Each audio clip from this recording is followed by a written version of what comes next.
If you had tropical plants outside for the summer, it's about time to bring them in, and you got to do some stuff to get them ready to come inside. I'm going to show you that today. So here's what we're going to need: your pruners, a pistol, and systemic insecticide granules.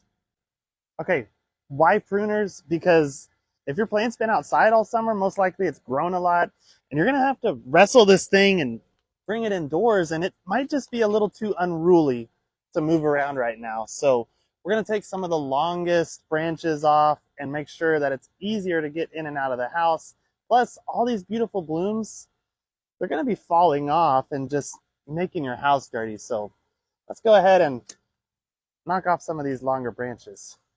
And I know it looks bad, but I promise you it's going to regrow next year when the weather conditions are good.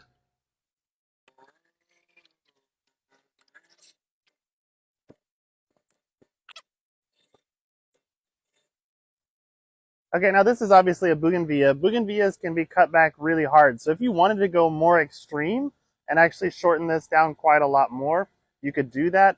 It's going to regrow come next spring, but for right now, you just want to get it to a more manageable size. And this seems easier to move in and out of the house now.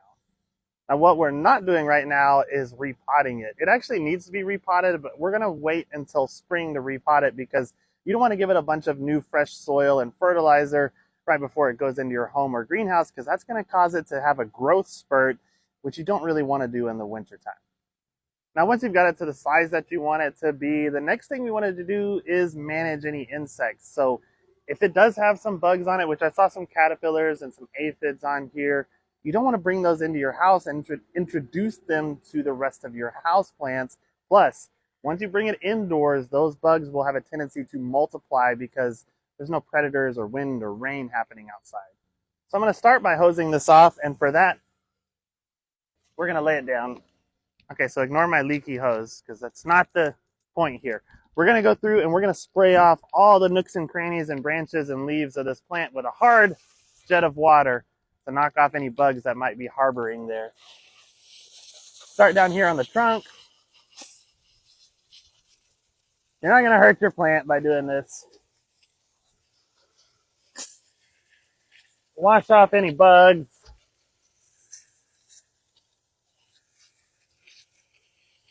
Go to all the branches.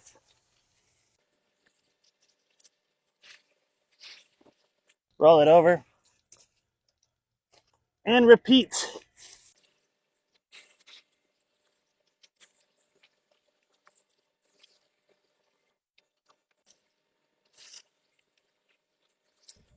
Now, by doing this, you've effectively removed probably 80-90% of those bugs off of the branches and off of the leaves, but you can never really get all of them. So this is where the systemic insecticide comes into play. Systemic insecticides work by going into the vascular system of the plant. So in this case, we're going to put it onto the roots and then we're going to water it in and it'll get absorbed all the way through the system of the plant. And if any bugs try to feed on the plant, it's going to kill them. And I really love using this when you're about to bring the plants inside because there's no chance of hurting pollinators with this insecticide because there shouldn't be any pollinators inside your house. And by the time you bring this plant back outside in the spring, this will have worked its way out of the system of the plant and it'll be safe to use in your yard once again.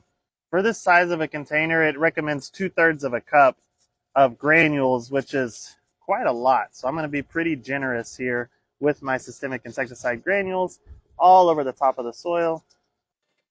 You should probably measure this if you're actually following the directions. So we're going to work this in to that top layer of soil, just kind of rake it around, loosen this top soil, and then whenever we water it, it'll get down into those cracks and crevices of the soil. I'm actually going to add some more because I know I did not make it to 2/3 of a cup on that first go around. There wasn't very much left in this one, so we're just going to dump it all in. I guess I could have just taken the lid off.